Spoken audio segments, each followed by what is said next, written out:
بسم اللہ الرحمن الرحیم وبہ نستعین انہ خیر ناصر ومعین صلی اللہ علی محمد واہل بیتہ الطیبین الطاہرین۔ پروردگار عالم آپ تمام عزیزان کی توفیقات خیر میں اضافہ فرمائے۔ ہماری گفتگو محاضرات فی الالہیات میں باب اول اور فصل دوم میں تھی۔ فصل دوم میں برہان نظم کو پیش کیا گیا۔ سب سے پہلے نظم کی تعریف، پھر اس کے بعد برہان نظم کی تقریر اور تقریب پیش کی گئی۔ اس کے بعد برہان نظم جو وحی الہی کے اندر منعکس ہوا ہے، قرآن مجید کی آیات، نہج البلاغہ کے بیانات اور امام صادق علیہ الصلاۃ والسلام کی مشہور روایت جو توحید مفضل کے نام سے مشہور ہے، اس کو بیان کیا گیا۔ اس بحث کے آخر میں استاد سبحانی برہان نظم پر اٹھائے جانے والے کچھ اشکالات کی جانب اشارہ فرماتے ہیں۔ مغربی سرزمین پر ایک فلسفی گزرے ہیں ڈیوڈ ہیوم، کہ یہ انگلش فلسفی ہے کہ 18ویں صدی میں یہ گزرے ہیں، کہ ڈیوڈ ہیوم تجربی فلاسفہ میں شمار ہوتے ہیں۔ مغربی سرزمین میں قرون وسطیٰ کے بعد فلسفہ جدید کا آغاز جو ڈیکارٹ سے ہوتا ہے، اس کے بعد 15ویں 16ویں صدی کے بعد دو طرح کے فلاسفر ہمیں نظر آتے ہیں۔ کچھ تجربی فلاسفر کہلاتے ہیں اور کچھ عقلی فلاسفر کہلاتے ہیں۔ معمولاً ڈیکارٹ کے جو حامی ہیں وہ عقلی فلاسفر کہلاتے ہیں، اور فرانسس بیکن کے بعد جو سلسلہ آگے بڑھتا ہے معمولاً وہ تجربی فلسفی کہلاتے ہیں۔ کہ معرفت شناسی کے اندر، ایپسٹمولوجی کے اندر ان مباحث کو تفصیل سے بیان کیا جاتا ہے، کہ بہرحال یہاں پر اس کی جگہ نہیں ہے کہ میں ان مباحث کو ذکر کروں۔ تجربی فلسفیوں میں جان لاک اور اسی طریقے سے بارکلی اور اسی طریقے سے ڈیوڈ ہیوم تجربی فلاسفہ میں ان کا شمار ہوتا ہے، کہ ہیوم ان تجربی فلاسفوں میں سب سے زیادہ جو گاڑا تجربی فلسفی ہے وہ ہیوم ہے، کہ تجربے کے علاوہ تقریباً عقلی جو بیانات ہیں، جو نظریات ہیں، ان کو معمولاً یہ قبول نہیں کرتا۔ بہرحال ایک لمبی چوڑی تفصیل ہے، کہانی ہے، کہ اس کہانی کی طرف نہیں جانتے، حتیٰ کہ یہ ڈیوڈ ہیوم ان فلسفیوں میں سے ہے کہ جو اصل علیت کو بھی قبول نہیں رکھتے۔ ڈیوڈ ہیوم کے کچھ دین کے بارے میں مباحث ہیں، ان مباحث میں انہوں نے برہان نظم پر جو مغربی سرزمین پر بھی پیش ہوتا رہا ہے، اس پر 6 اشکالات کیے ہیں، کہ استاد سبحانی ان 6 اشکالات کو یہاں پر بیان کرتے ہیں اور جواب دیتے ہیں۔ اچھا، اگر کوئی بندہ مطالعہ کرنا چاہے تو استاد شہید مرتضی مطہری کے آثار میں جو علل گرائش بے مادی گری، اس کتاب کے اندر انہوں نے ان اشکالات کو بھی ذکر کیا ہے اور اس پورے داستان کو نقل کیا ہے، وہاں پر بھی مراجعہ کر سکتا ہے۔ لیکن یہاں پر ہم ان اشکالات کو بیان کرتے ہیں اور جوابات دیتے ہیں۔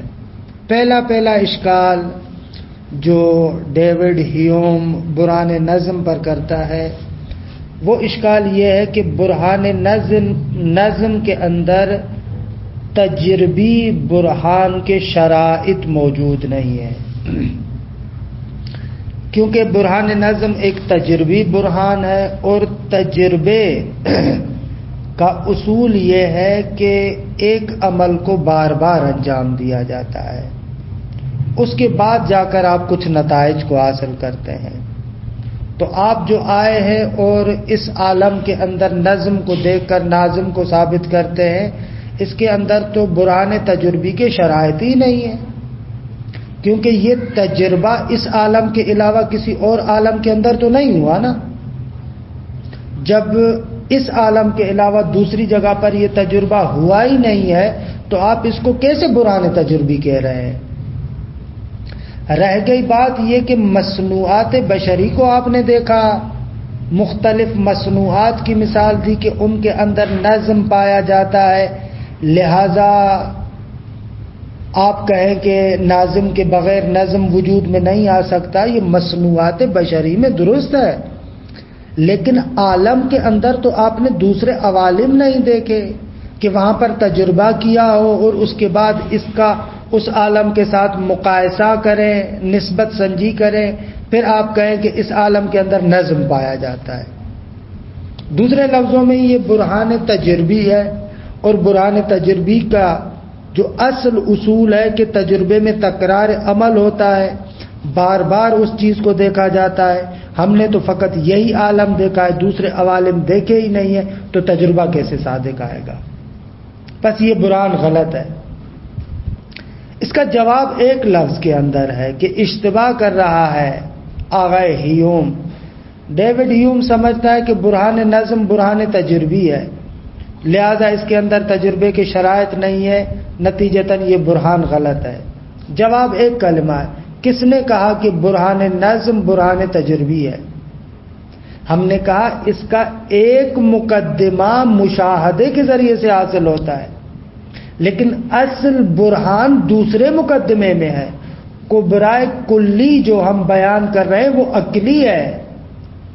برہان نظم اس نقطے پر فوکس کرتا ہے کہ کوئی بھی نظم ناظم کے بغیر وجود میں نہیں آ سکتا، لہذا اصلاً یہ برہان تجربی نہیں ہے۔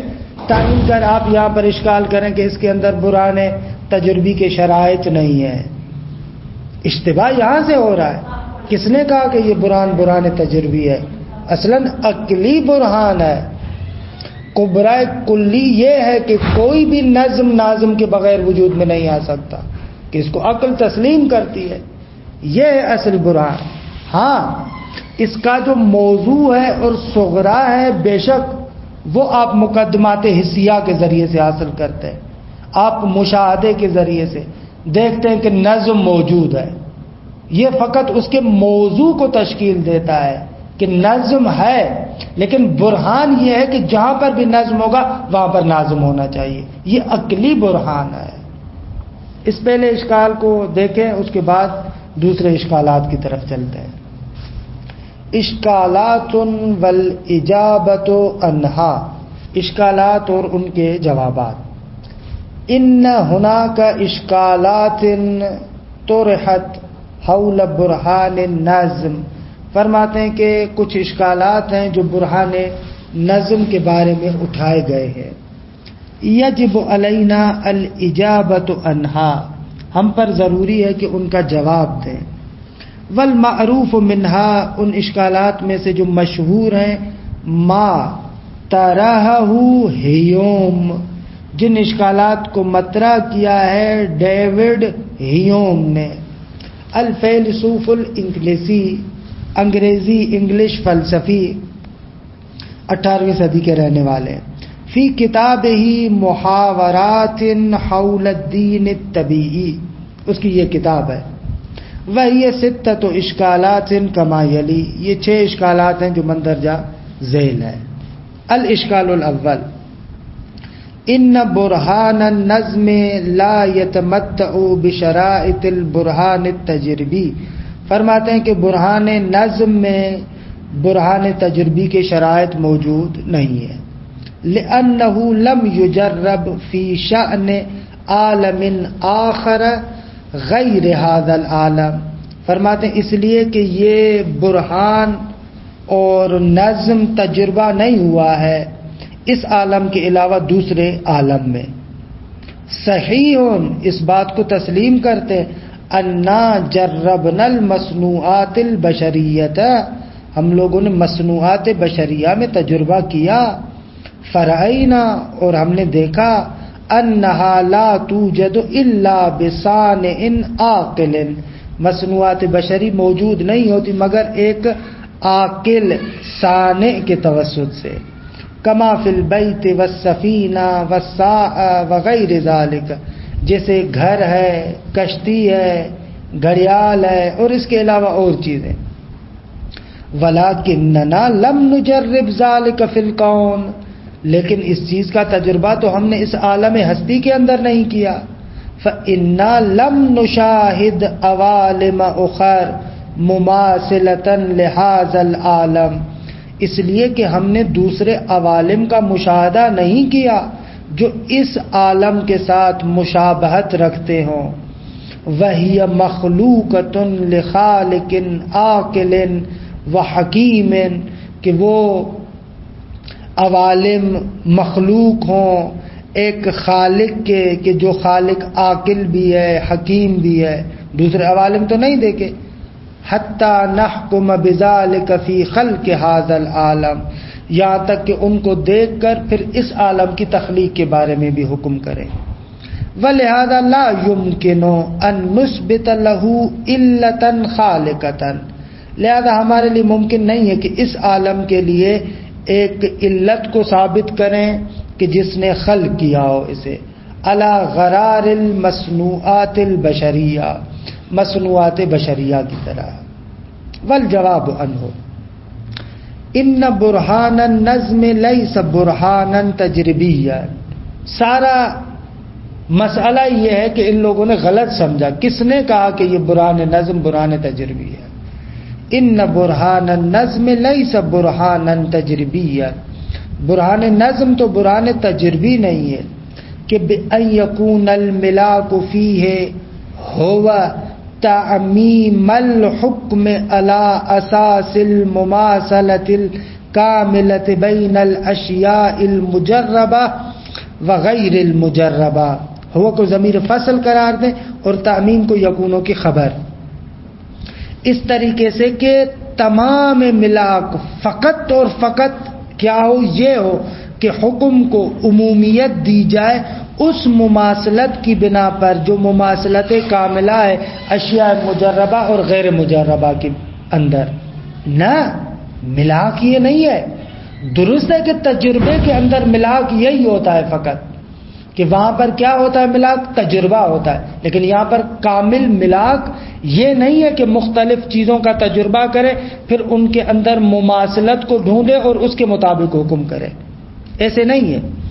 بل ہوا برہان عقلی، بلکہ یہ ایک عقلی برہان ہے. یحکم العقل، کہ ہماری عقل حکم کرتی ہے بعد مشاہدۃ النظم، اس نظم کے مشاہدے کے بعد ہماری عقل حکم کرتی ہے.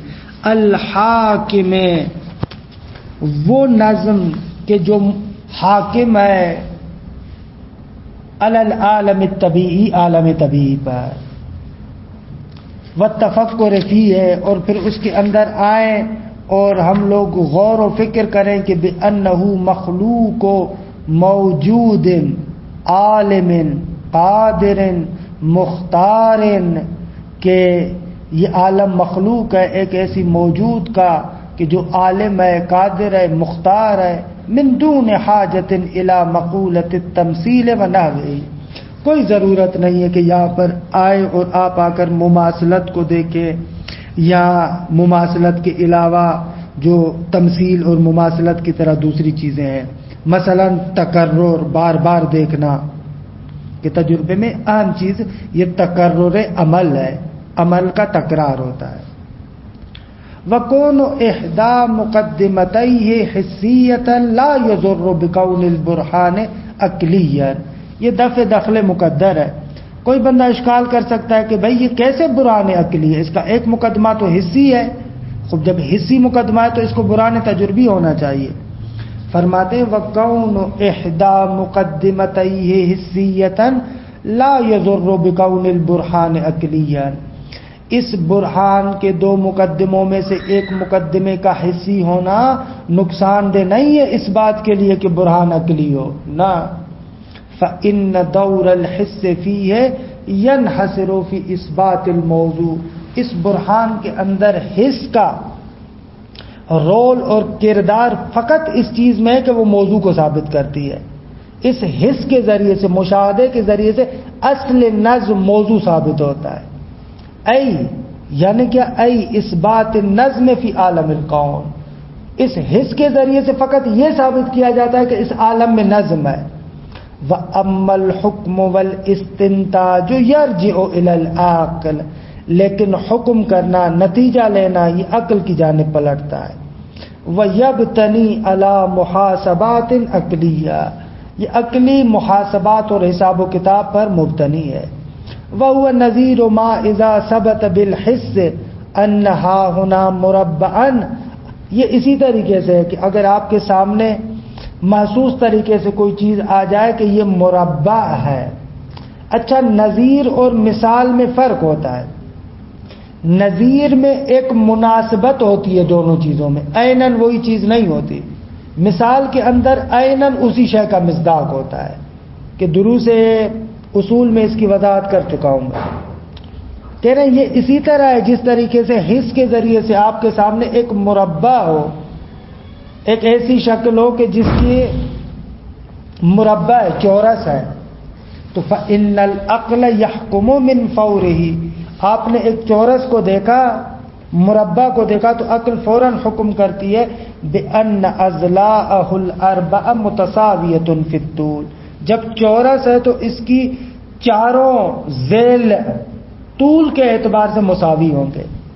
چار جو ذیل ہیں وہ طول کے اعتبار سے، اضلاع جو ہے اس کی چار ضلع ہیں، چار خانے بنتے ہیں نا، چار ضلع، تو وہ سارے کے سارے مساوی ہوں گے طول میں. کہ یہ ریاضیات میں، ابتدائی ریاضیات میں بتاتے ہیں کہ چورس بنتا ہی وہ ہے کہ جس کے جو اضلاع ہیں وہ برابر ہوتے ہیں. تو یہاں پر اب نہیں کہیں گے کہ یہ تو تجربہ نہیں ہے، تجربے کی بات نہیں ہے. تجربے نے، حس نے فقط یہ بتایا کہ یہ مربع ہے. عقل کہتی ہے کہ اگر مربع ہے تو اس کے چاروں ضلع مساوی ہوں گے.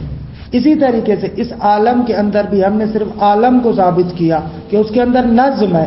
اب عقل کہتی ہے کہ نظم ہے تو نظم ناظم کے بغیر ناممکن ہے. فالعقل یرا ملازمۃ بینۃ بین النظم بمقدماتہ الثلاث.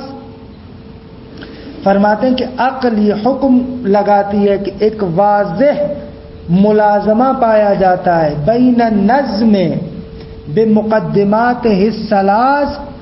یہ جو نظم اپنے تینوں مقدمات کے ساتھ، و بین دخالت الشعور والعقل، اس طریقے سے عبارت ہے کہ اس نظم میں اور شعور اور عقل کی دخالت میں ملازمہ پایا جاتا ہے.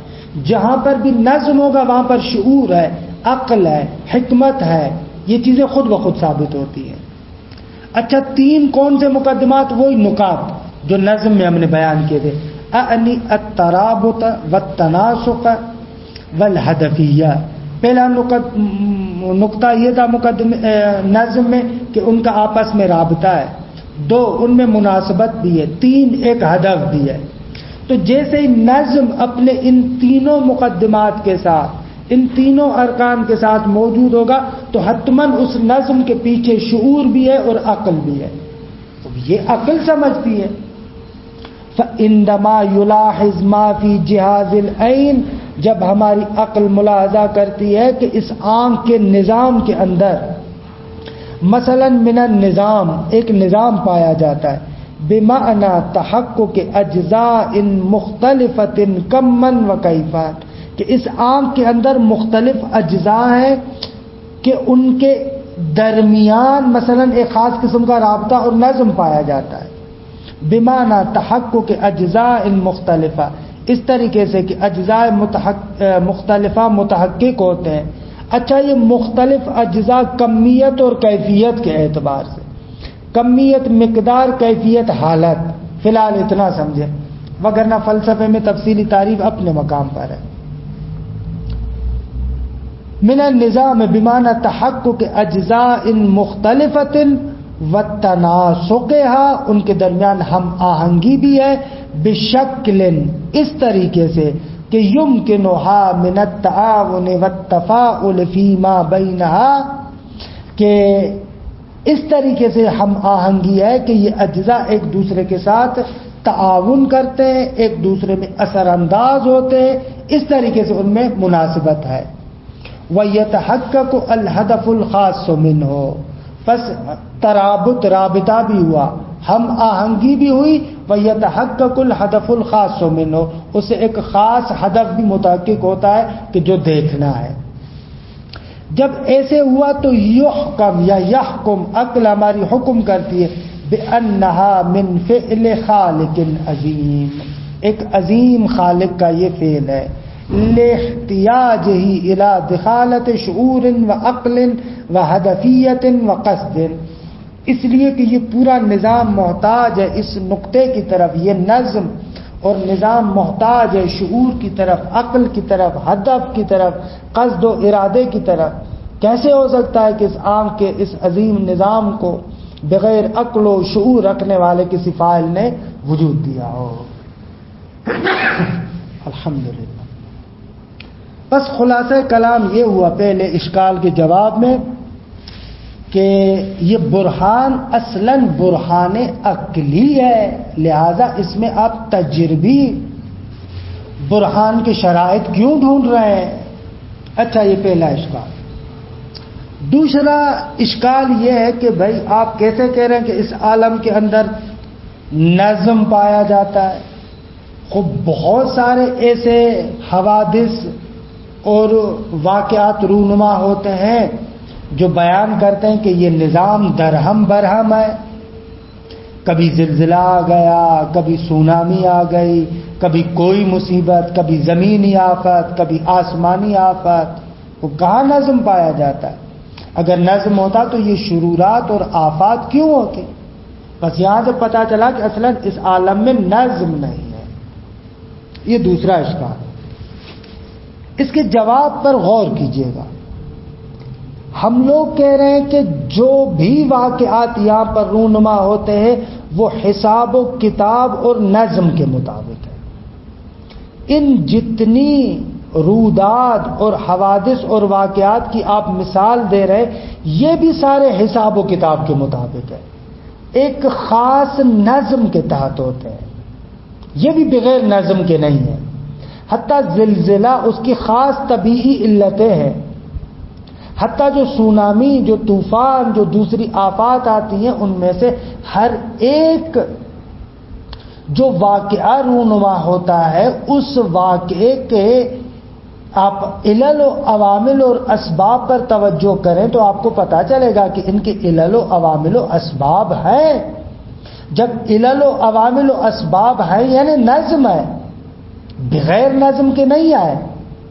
خود ان علتوں کے بعد ان رودادوں کا سامنے آنا اس نقطے کو بیان کر رہا ہے کہ یہاں پر بھی بالآخر نظم ہے.